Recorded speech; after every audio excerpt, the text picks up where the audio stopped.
Yo, what's up, everybody? Yo, my name is Vernon Deas. I'm the founder and owner of Group Fly and Group Fly Creative, a lifestyle brand and creative agency here in Oklahoma City. Now, we started this brand in 2008, and it's inspired from culture, everything from skateboarding, hip hop, beat making, producing, art, fashion, and it's just a culmination of all the things I love. One of my inspiration, I'd have to say, would be Nego. Another one would be Scott Sasso, a 10 deep. So, Stussy, that kind of stuff, that kind of era, Zoo York Supreme, that's kind of my era. I think one thing I like about the streetwear game right now is people are just, it's easier to get things off. Back in the day, you would have to like strong arm a screen printer. You would have to like, put all types of money into doing cuts. So right now, like you can get on YouTube, you can get on Instagram, you can find a factory, you can make a pair of shoes, you can make a suit. People making gold chains. So it's so much easier with technology right now and access that we have to get things off. And you seeing like the younger generation, you know, you know, all due respect, they're wearing the crop t-shirts, all this stuff, the big pants. Yeah, and it's cool. And so there's a space for every type of idea, of niche.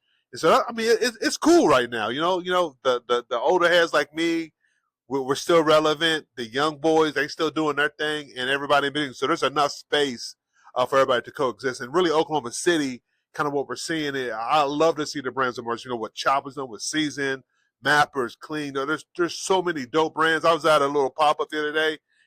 Brands are popping up, and that's good for the city. Because we need that. Okay, so top three. I gotta go to my guy. Rest in peace, Virgil. When Virgil was rocking off white pre Louis Vuitton. I mean, bro, fire. If I mean, I love everything he did. I mean, he had the Jizza in one of his campaigns. Incredible. Uh, the second one, this might be kind of cliche, but I love Supreme. I just like, man, these jokers are making, a lifestyle. They're making the brand a lifestyle. So like, they got an NPC. I make beats. I mean, come on, man, an NPC that says Supreme on it. So I like that a lot. And then the last one, um, man, my last one, I, I would have to say the Nego era with Bape. It was crazy, man. I wanted a Bape hoodie so bad that I went down on the south side to this little knockoff place and bought me a Bape hoodie. You know what I'm saying? So I go flex on LTZ one day at a studio session. But more than that, what we came to find out, Ben Baller said that those knockoffs were actually they're actually from Nego. So it really was a knockoff. It was just kind of like you had the A grade and the B grade.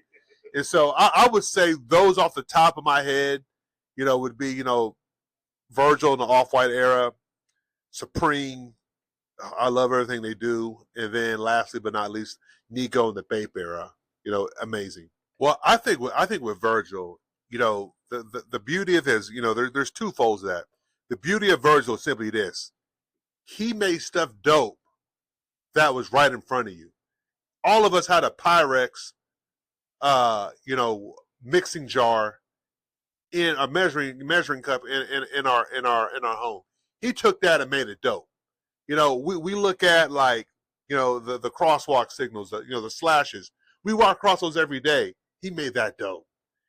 Off white, that is a crazy name, but he made that dope. So it's like his background's in architecture, but he was able to be an architect and take simple items, simple concepts that we would overlook, and now we're talking about him. Well, that's copy. He's infringing on that. No, it's just that's his artistry. That was his brand, to take the common thing and make it crazy. To put for walking on the side of a shoe. So I mean, the 3% rule. I believe like there's nothing new under the sun. You look at any crazy shoe that comes out, any crazy brand that comes out, it's going to reference something.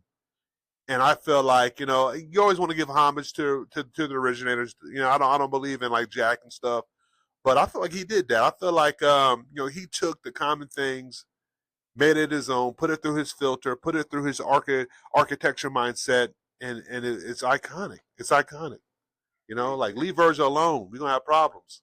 You know what I'm saying? Leave him alone. You know, like go go take that to somebody else. Leave him alone. You know what he said? He dropped those. Remember those sky blue joints at the moment he dropped, right? With the sky blue with the silver check, right? He goes, my hope for this to be limited. My hope is that the young person that can't afford these, he'll be able to go to Foot Locker, buy a pair of white shoes, spray paint them blue, go to Home Depot and put a tag on it and rock them joints. They go, that's my hope. Like, bro, like, how you gonna be mad at something like that? You know, like pushing the culture forward. He's for the youth, man. Like, man, please, man, I will fight you over some Virgil. You would, I'm a peaceful man. I'm a man of God, but man, we will fight over Virgil. I will rest in peace. You know what I'm saying? Off white. You know what I'm saying? But I don't know what they're doing over there right now with Off White. I can't speak on that what they're doing. But when Virgil had it, it was a joy.